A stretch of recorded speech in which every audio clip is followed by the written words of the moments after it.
وہ ایک بہت خوبصورت لڑکا تھا۔ پہلی بار وہ مجھے ایک ٹی وی اسٹیشن پر ملا تھا۔ میں اس کے چہرے کی معصومیت اور خوبروئی دیکھ کر دنگ رہ گئی تھی۔ اس روز ہم کسی ڈرامے کی ریہرسل کر رہے تھے۔ وہ آڈیشن دینے آیا تھا۔ میں نے کچھ فلموں میں اداکاری کی تھی جو ہٹ ہو گئی تھی۔ تبھی جہاں جاتی لوگ مجھے پہچان لیتے تھے۔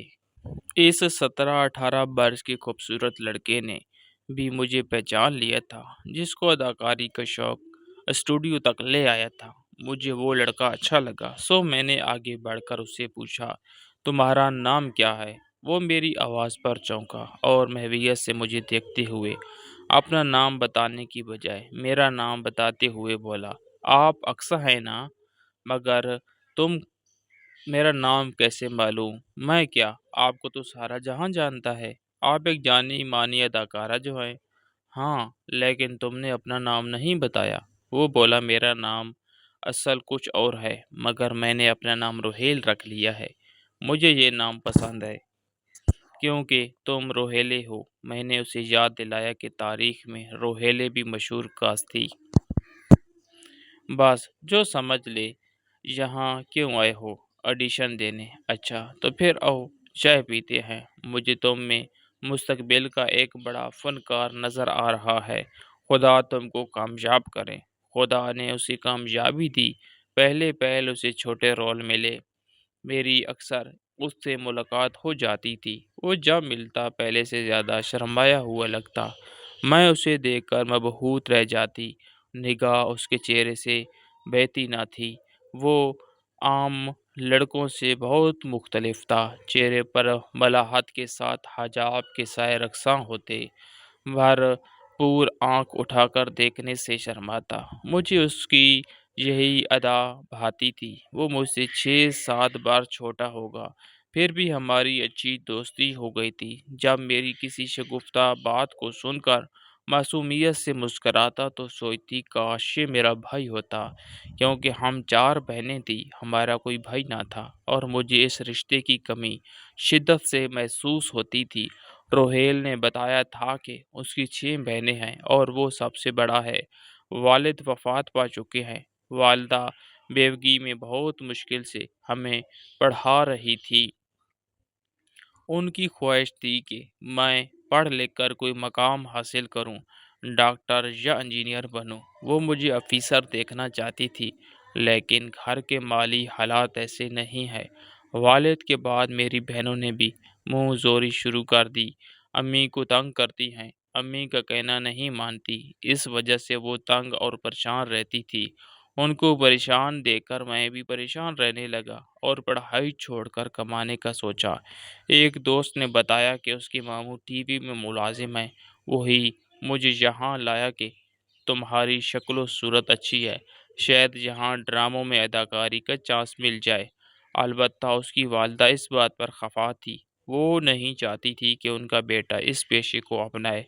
بہرحال جب بھی موقع ملتا شوٹنگ سے فارغ ہو کر اس کے ساتھ گھومتی پھرتی۔ مجھے اس کے ساتھ سیر و تفریح کرنا پسند تھا، اس لیے اس کے اور میرے درمیان کوئی طمع کا رشتہ نہ تھا، صرف اخلاص والی دوستی تھی۔ ہماری اس سے بات کر کے میرے دل کو بوجھ اتر جاتا اور تھکن دور ہو جاتی تھی۔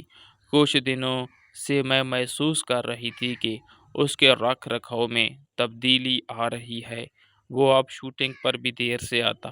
میں سمجھاتی کہ دیر سے آ کر تم اپنے پیروں پر خود کلہاڑی مار رہے ہو۔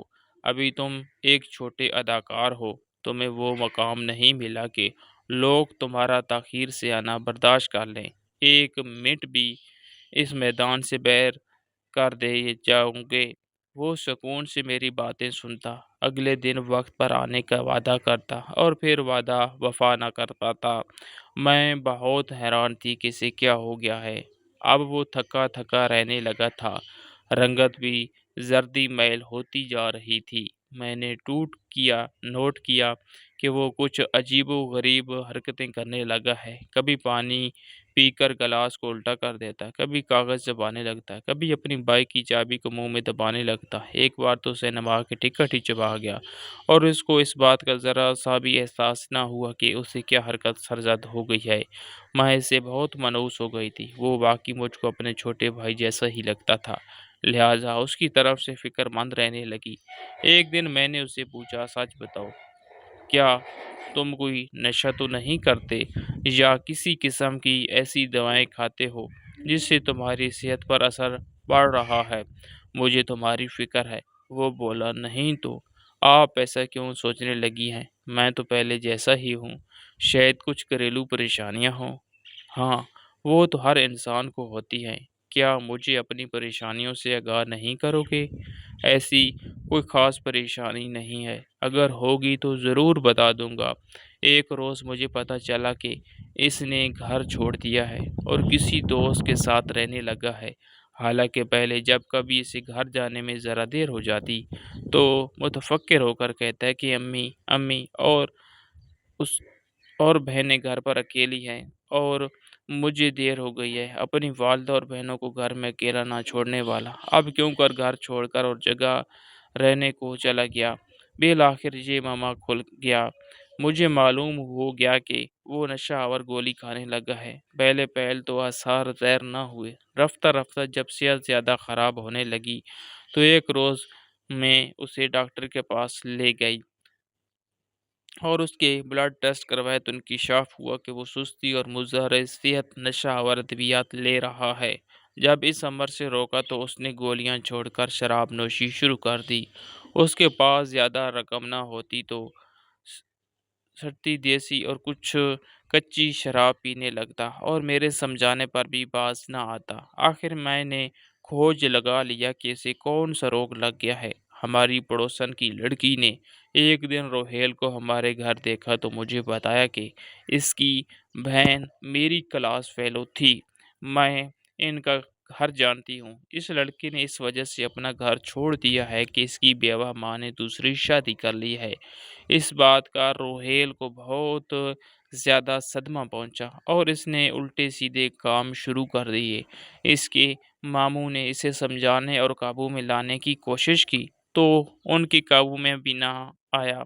روہیل نے دیکھا کہ اس کی بہنوں کی سہیلی نے اسے دیکھ لیا ہے اور وہ ہمارے پڑوس میں رہتی ہے تو اس نے ہمارے گھر آنا چھوڑ دیا۔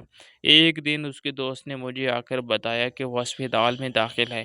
میں اس کو دیکھنے گئی۔ ڈاکٹر نے کہا کہ نشے نے اس لڑکے کو جوانی میں جلا دیا ہے۔ اگر اس نے خود کو نشے سے نہ روکا تو اس کی زندگی کی امید نہیں۔ یہ سن کر میرے پیروں تلے سے زمین نکل گئی۔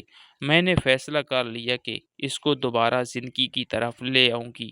ایک دن آیا کہ اس کی اتنی بڑی حالت ہو گئی کہ قدم لڑکھڑا رہے تھے۔ اس نے دروازے کا سہارا لیا تو جھول گیا۔ میں نے جلدی سے آگے بڑھ کر اس کو سہارا دیا اور تا دیر پیار سے سمجھاتی رہی۔ اگلے دن میں اپنی پڑوسن کی لڑکی کے ساتھ اس کے گھر گئی تاکہ اس کے والدین کو ان کے بیٹے کا احوال بتاؤں۔ وہ گھر پر نہ ملے، میں ناکام لوٹ آئی۔ اگلے دن میں نے روہیل کو بلایا، وہ آ گیا۔ آج اس کی حالت قدرے بہتر تھی۔ تب میں نے قسم دے کر پوچھا، اگر مجھے بہن سمجھو تو اپنے دل کا حال بتا دو، ورنہ سمجھ لینا کہ تم نے مجھے ہمیشہ کے لیے کھو دیا۔ کافی اصرار کے بعد اس نے زبان کھولی اور کہا، ستارہ، جب کسی نے مجھے بتایا کہ تمہاری امی دوسری شادی کر رہی ہے تو میرے دل پر بجلی سی گر گئی ہے۔ میں نے ماں کے پیر پکڑ کر پوچھا، ماں بتاؤ، کیا واقعی تم دوسری شادی کر رہی ہو یا کسی نے مجھے غلط کہا ہے؟ وہ بولی، یہ معاشرہ شریف عورت کو اس طرح تو جینے نہیں دیتا، بلکہ ساری عمر کی ریاضت کا یہ صلہ دیتا ہے کہ اس پر بہتان لگا دے۔ میں فیکٹری سے گھر پر سینے کے لیے گورنمنٹ لاتی ہوں، دن رات محنت کرتی ہوں، تم لوگوں کا پیٹ پالنا، تم سب کو پڑھانا چاہتی تھی، اس پر بھی تمہارے دادی حال اور میرے میکے والوں کو چین نہ تھا۔ میں نے ان سے کچھ مانگتی تو نہ تھی، مگر یہ لوگ مجھے سکون سے محنت بھی نہیں کرنے دیتے۔ وہ کام چھڑوا کر گھر بیٹھ کر دوسرے کام کیے، دکانداروں کی دی ہوئی مرچیں صاف کی، مثالیں پیس کر پیکٹ بنا کر دیتی، کیا کیا مشقتیں نہیں کی۔ تب یہ لوگ مجھے پر دکانداروں سے غلط تعلقات کا بہتان لگا دیتے کہ مارکیٹ پھرتی ہے۔ میں یہ مشقتیں تم 7 بچوں کو پالنے کے لیے کرتی رہی، تم لوگوں کے لیے میں نے اپنے ارمان، اپنی زندگی، ہر شے کی محنت کی بھٹی میں جھونکا، تو اب تم لوگ بھی بات بات پر میرے منہ کو آتے ہو۔ تم نے میرا کہا نہ مانا، پڑھائی چھوڑ کر جانے کس راستے پر چل دی ہے۔ تمہاری بہنیں ہیں کہ میرے قابو میں نہیں آتی، ہر لڑکی اپنی منمانی کرتی ہے۔ تم آج دوسری شادی کے خدشے زہر کر رہے ہو۔ تمہاری بہنیں بھی مجھ سے ایسی ہی باتیں کرتی ہیں، کبھی کہتی ہیں کہ ہم کو محنت کا کیا طعنہ دیتی ہیں، نہ کریں ہمارے لیے محنت، دوسری شادی کر لیں۔ میں کب تک زمانے کے ساتھ ساتھ اولاد کی بھی ایسی خرافات سنوں؟ سو اب میں نے یہی فیصلہ کیا ہے کہ دوسری شادی کر کے اپنی زندگی سکون سے کیوں نہ جیوں۔ تمہارے بڑے ماموں تو ہر وقت کہتے رہتے تھے کہ دوسری شادی کر لو، یہ زندگی لمبی اور کھٹن ہے، کیسے گزارو گی؟ میں یہی جواب دیتی تھی کہ میرے چھوٹے چھوٹے 7 بچے ہیں، انہیں لے کر کیا میں دوسرے شوہر کے گھر جاؤں؟ یہ اتنے سارے کیا سوتیلے باپ کے آنگن میں سکھ سے سما سکیں گے؟ اب تم لوگ بڑے ہو گئے ہو، خود مختار ہوتے جا رہے ہو، تو تمہارے بڑے ماموں اپنے ایک دوست سے میری دوسری شادی کے لیے مجھے منا رہے ہیں۔ اب بتاؤ میں کیا کروں؟ ابھی تو دوسری شادی کی نہیں اور سارے زمانے میں خبر اڑ گئی، محلے بھر میں باتیں پھیل گئی ہیں۔ ابھی تو میں نے اس شخص کو دیکھا تک نہیں اور تم بدگمانی میں گھر سے نکل گئے۔ اب تم چاہے چکے ہو تو پھر میں بھی دوسری شادی کر رہی ہوں۔ میرا بھائی تو مجھ سے راضی ہو، میرا دکھ سکھ بانٹنے والا ایک وہی تو ہے۔ اس روز مجھ ماں کی باتیں ایسی کڑوی اور زہر لگی، سوچا کہ اب کبھی ان کو منہ نہ دکھاؤں گا اور نہ ان کا منہ دیکھوں گا، بس اپنا سوٹ کیس تیار کیا اور ہمیشہ کے لیے ماں کا گھر چھوڑ دیا۔ میری بہنوں نے بھی ان سے جھگڑا کیا، تب امی نے یہ کہا کہ والد کا گھر چھوڑ کر بڑے ماموں کے گھر چلی گئی۔ ماموں نے ان کا نکاح اپنے دوست سے پڑھوا دیا۔ افواہوں پر تو میں کم نشہ کرتا تھا، لیکن جب ماں میرے باپ کا گھر چھوڑ گئی تو زیادہ نشہ کرنے لگا۔ شراب میں تو غم غلط کرنے سے صحت بھی گرمی اور کسی کام کے کرنے سے بھی رہ گئی۔ پہلے تو مجھے خوف تھا کہ ماں نے دوسری شادی کر لی تو میں دوستوں میں بدنام ہو جاؤں گا، وہ کیا سوچیں گے؟ اور اب جب ہماری والدہ نے ہماری فرما برداری اور بد اخلاقی کے سبب دوسری شادی کر لی تو اس بات کا صدمہ مجھ سے سہا نہیں جا رہا ہے۔ ایک دوست نے مجھے شراب پلائی، پھر میں اور زیادہ غلط راہ پر لگ گیا، اسی غم میں برباد ہو گیا ہوں۔ اب تو زندگی کے چند دن ہی باقی رہ گئے، جب ماں کی تقدس کا تصور لہو لہان ہو جائے تو ہم جیسے بچے کہاں جائیں؟ میں مرنا تو پسند کرتا ہوں، مگر یہ گوارا نہیں کر سکتا کہ اس عمر میں یہاں کسی غیر شخص سے منسوب ہو۔ روہیل کی باتیں سن کر میری آنکھوں میں آنسو آ گئے۔ تہیہ کر لیا کہ میں اس کی والدہ سے ملوں گی اور ان کو ان کے بیٹے کی حالت اور ذہنی کیفیت سے آگاہ کر کے پوچھوں گی کہ آخر انہوں نے